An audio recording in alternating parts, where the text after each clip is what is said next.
आदरणीय प्राचार्य महोदय, विद्वान साथियों और प्यारे बच्चों, सुप्रभात।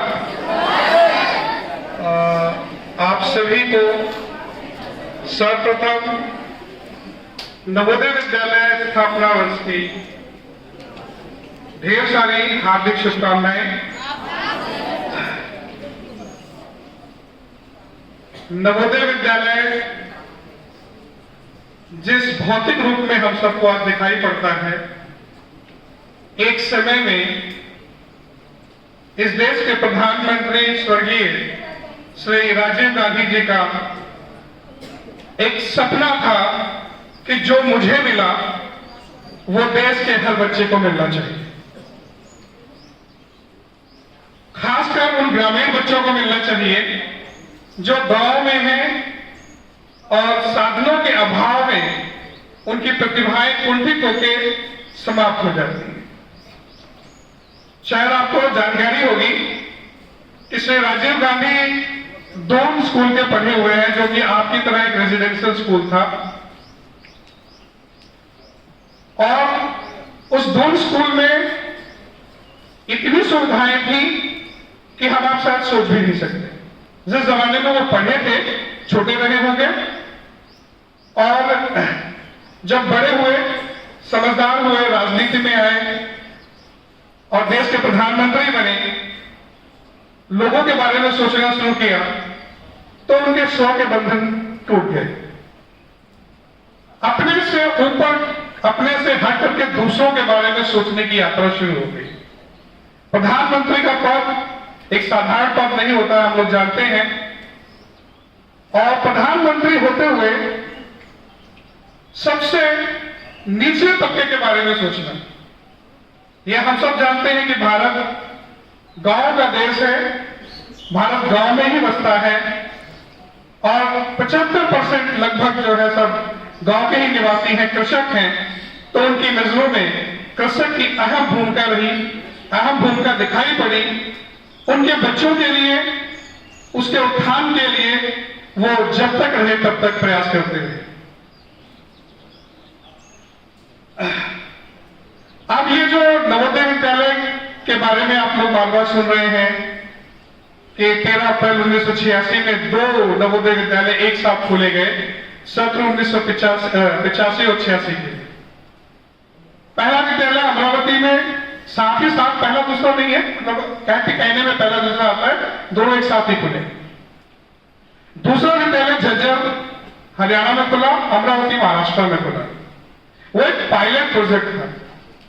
आप शायद कल्पना नहीं कर सकते कि किस ढंग से वो आरंभ हुआ। हम लोग भी जब इंडक्शन कोर्स अटेंड करते हैं या कोई कोर्सेस मिलते हैं, जो हमारे सीनियर ऑफिसर्स हैं, जब वो हमें बताते हैं कि सर इस विद्यालय की शुरुआत 5-5 हजार रुपए देकर के कि जाओ भाई स्कूल खोलो,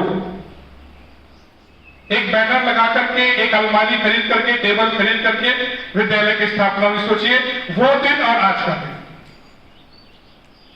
वो संघर्ष और आज का संघर्ष, इतनी लंबी संघर्ष यात्रा तय करते हुए हम लोग आज यहां तक पहुंचे। यह विद्यालय, नवोदय विद्यालय समिति 1986 से लेकर 2026 में जिस ढंग से देश में अपना नाम उत्तरोत्तर बढ़ाती रही है, वो सब आप लोगों की मेहनत का प्रतिफल है और शिक्षकों की मेहनत है। और जो भी इस संस्थान में काम किए, चाहे वो कोई भी कर्मचारी हो, छोटे से छोटे और बड़े से बड़े, सभी का एक सामूहिक प्रयास था, जिसका प्रतिफल, जिसके आज हम लोग देखते हैं कि हर जिले में एक आदर्श विद्यालय के रूप में नवोदय विद्यालय की गिनती होती है। और बहुत सारे लोग चाहते हैं कि हमारे बच्चे का दाखिला हो जाए नवोदय विद्यालय। और नवोदय विद्यालय सिर्फ आपको कागजी ज्ञान नहीं देता, सिर्फ आपको किताबी ज्ञान नहीं देता, बहुत व्यवहारिक ज्ञान देता है। आपके अंदर सांस्कृतिक, सामाजिक, राजनीतिक और जो आप पढ़ रहे हैं, इन सब की शिक्षा देने का प्रयास करता है। और सबसे अच्छी बात यह है कि आप यहां आकर के, घर छोड़ करके, एक बच्चा छोटा सा आता है और 12वीं तक आते आते जब यहां समायोजित हो जाता है, तो उसका घर भी यही होता है और वो यहां से जाना भी नहीं चाहिए। यही सफलता है इस विद्यालयों की यहां रहते हुए शायद आप इन चीजों को नहीं समझ पाते।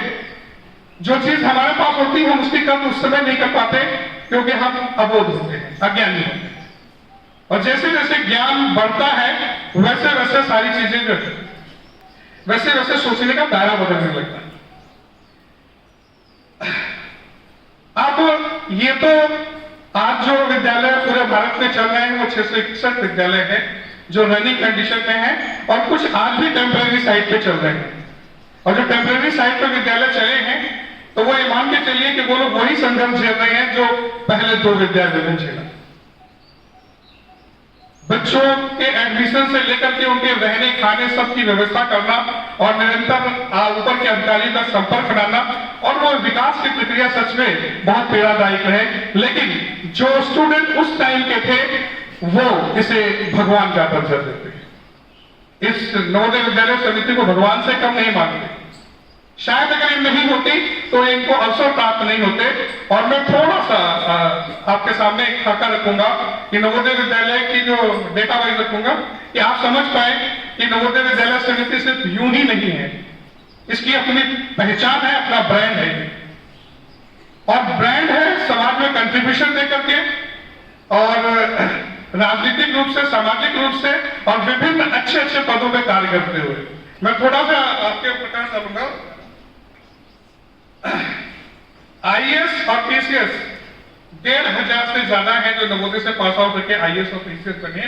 इससे ज्यादा संख्या में है, ये डेटा हो सकता पुराना हो मेरे पास, लेकिन इससे ज्यादा संख्या में कंट्रीब्यूशन रहा है। और पब्लिक सर्विस कमीशन में 5000 से अधिक बच्चों ने अपनी सेवाएं दे रहे हैं। आज डॉक्टर्स लगभग 70,000 डॉक्टर्स जो अच्छे अच्छे संस्थानों में सेवाएं दे रहे हैं। 2000 साइंटिस्ट हैं लगभग और 1 लाख इंजीनियर हैं और 1.5 मिलियन वर्ल्ड वाइड इसके एलुमनी है नवोदय विद्यालय समिति के। और आप भी गौरवशाली हैं, सौभाग्यशाली हैं कि इस ऐतिहासिक जो है संस्थान का जो है आप हिस्सा हैं। और आप में भी वो ताकतें हैं, आप में भी वो संभावनाएं हैं जो इन बच्चों में थी जिन्होंने निकल करके पूरे देश में अपना नाम, अपनी पहचान बनाई हुई है। बच्चों यहां से बोल देना, यहां से भाषण दे देना, यहां से किसी को याद कर लेना और इन सारी चीजों से इतने मात्र से हमारा काम नहीं बनता।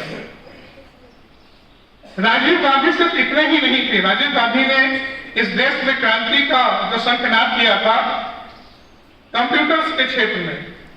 आज जो हम कंप्यूटर्स और जो टेक्नोलॉजी यूज कर रहे हैं उसका अभिनव जो है प्रयोग और हिम्मत जुटाने का काम ये स्वर्गीय श्री राजीव गांधी जी का काम।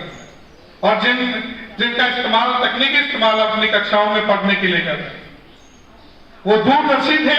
शायद इसीलिए उस समय वो इन चीजों को कर रहे हैं। और जब भी जिम्मेवारियां बड़ी होती हैं तो ये मान के चलिए कि हमें सबसे आखिरी व्यक्ति को देखना हमारा कर्तव्य होता है। हम लोग भी कक्षाओं में होते हैं तो सबसे आखिरी व्यक्ति को देखते हैं जिसका ध्यान पढ़ाई पे नहीं होता। तो आप भी, लेकिन एक चीज ध्यान रखिए, जो सपना था उनकी आंखों का शायद वो उसमें थोड़ा डेविएशन आ गया। डेविएशन आने की वजह से हम शायद इस तरीके के प्रारूप में हैं। नहीं तो इसके ड्राफ्ट में जाएं तो देखेंगे कि बहुत सारी चीजें इसमें ऐड ऑन है। लगभग कुछ नहीं तो 50% चीजें तो दूर पब्लिक स्कूल में थी जिसमें राजीव गांधी जी पढ़े थे, वो सारी व्यवस्थाएं इस संस्था के लिए थी। लेकिन हमारा देश आर्थिक रूप से भी संघर्ष कर रहा था तो वो सारी व्यवस्थाएं एक बैग नहीं हो पाई। लेकिन जो यात्रा 2 स्कूलों से शुरू की, आज 661 विद्यालय रन कर रहे हैं पूरे देश में, तो निश्चित रूप से सराहनीय है। और आप लोग अपने लिए एक जोरदार ताली बजा सकते हैं।